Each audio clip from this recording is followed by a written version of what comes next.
Hi, welcome back to Computers for the Completely Clueless, and we're here with the lovely Heather Butler, Professional Development, and we're talking about some of the things that we can do with our web browsers. You said you don't use Firefox at home? No. Okay. I don't even know what add-ons are. I wouldn't even know the first clue. Well, let's take a look at a couple here, and we'll see if everybody can clue in on this. Okay. Now, in Firefox, the add-ons, one of the easiest things to do, I guess, would be to start with some categories. And we were talking about toolbars there for a little bit.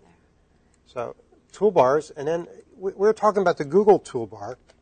And when we looked at this, we found that the Google toolbar doesn't exactly come up, but related toolbars do. So we can look at some of these, and that'll give you a sample of it. So we wanted to go click on this. This is the Big Site toolbar. I have no idea what this is. No. And it gives you a little picture of what this is going to look like. Okay, so I guess the big site gives you this big footprint of what it's going to look like. And, you know, we can look at other plugins. And a common plugin used in this is to capture video. You go to YouTube? Yes. Quite frequently. Yeah, a lot of people like YouTube. I like to watch the Saturday Night Live tape. Okay. We'll get you to do that later. Okay. But all kinds of things that you could find on here if you're interested in any kind of an add-on, like for the appearance or something. You just click on that, and we'll take out the Google thing there.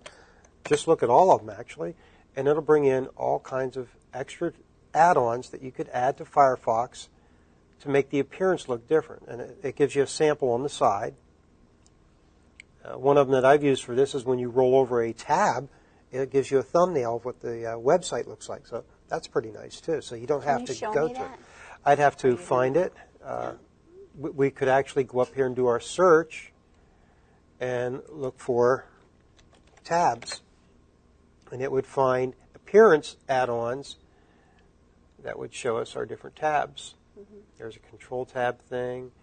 I don't see the one that I'm using at home. There's a split browser. That would be close. So there are a lot of nice things that you can just come here and find out. This one makes it look like Internet Explorer tabs. And speaking of Internet Explorer, we were talking about looking at the Google toolbar. Yes, the Google toolbar. What do you like about the Google toolbar? I like the autofill on the Google toolbar. The autofill is a neat feature. Because I always fill out things. If you're filling something out online and you hate typing that in, this is the cure for all that. I hate that. Now, to do that, we'd actually come over here and have to set it up first. And down here's our autofill. I click on that. It's going to open that button up, and we would just put in our information. So we could put in, you put in your full name, your email address, and your phone number. Let's see if I can remember my phone number. And also you could put in your address information. We can put this in real quick here.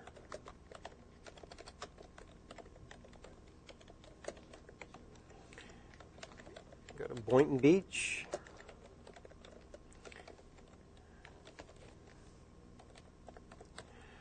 And once you have all that filled out, this is my primary address. You could also add credit card information, and that's one I never do. I'm just a little wary about that. I use my credit card online, but I'm not going to do that one. I probably wouldn't do that either. And when you go to a site then that has a form on it, let's say, where would we go for this, Heather? I don't know. Well, we could find one. If we went to, let's go to, what was the one that, Digo. There we go.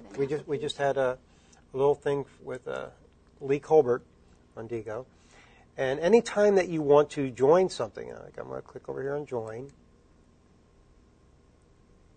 and it comes up with all these things. So you would fill these in. And if your autofill is going to work, it's going to appear up here as something that you can do. Now, this is grayed out. What happens here, and this is a common thing, is this site is not done in HTML. So that's why it wouldn't work. That's why it's not going to work there. So where can we go to make it work? We'll look for another one. We'll look for Delicious, which is another site that we just talked about. And if we join down this one, we'll hope that this is going to be HTML. And you notice that these turned yellow. Yeah. That means they're ready. So all I have to do is come over here, choose autofill, and it's going to fill in my information for me. I always put my fake phone number there. You always put your fake phone number? Okay. Well, for business purposes, I like to use my own on there. And naturally, when I'm at home, I set this up a little differently. So the Google Toolbar has a lot of really nice features to it. Okay, we're ready for our question of the day. We actually have viewers that send in questions. And Kim likes the paper thing. I kept mine in electronic format. And we've got, Dear Lee and Kim, my computer keeps asking me to update my Java. What is Java? And that's from Helen R. in Margate. I don't even know what Java is either. Okay, Java is actually like a programming language. Isn't that coffee? Yeah, actually, their symbol, their logo is a coffee cup. Okay. And it's a language that's used on a lot of websites. Some software has even been written in it. They have it on the Palm Beach County Clerk of Court website. For their official records, it shows up and it says Java on there. Okay, so it's written in Java. Yeah. So that's Any nice. document. One of the nice things about Java that they had is it'll work on any kind of computer platform. Linux, Apple Macintosh, Windows platforms. So the engine that you have to update keeps your computer up to date so that when you go to that new website, that maybe they wrote it in the latest version of Java, that way your computer is going to be able to read it. And it'll play the program for you. So when you see that prompt that says, update your Java, probably a good idea. It only takes a minute or two. Is it Java or Java? Java.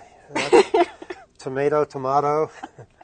Exactly. So that's an important tip for you to do. You always want to update your Java engine.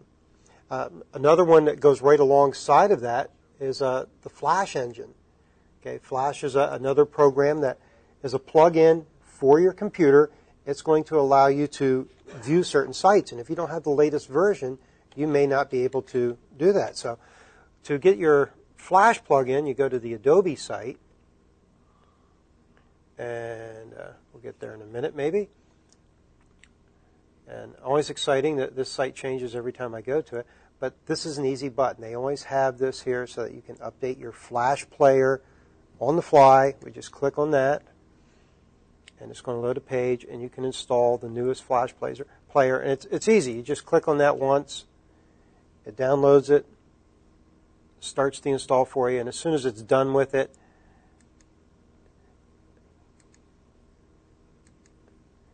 it only takes a minute to do. It's going to show you a Flash message there that tells you that it's all done, and you're ready to go. So installing the Flash player is really easy.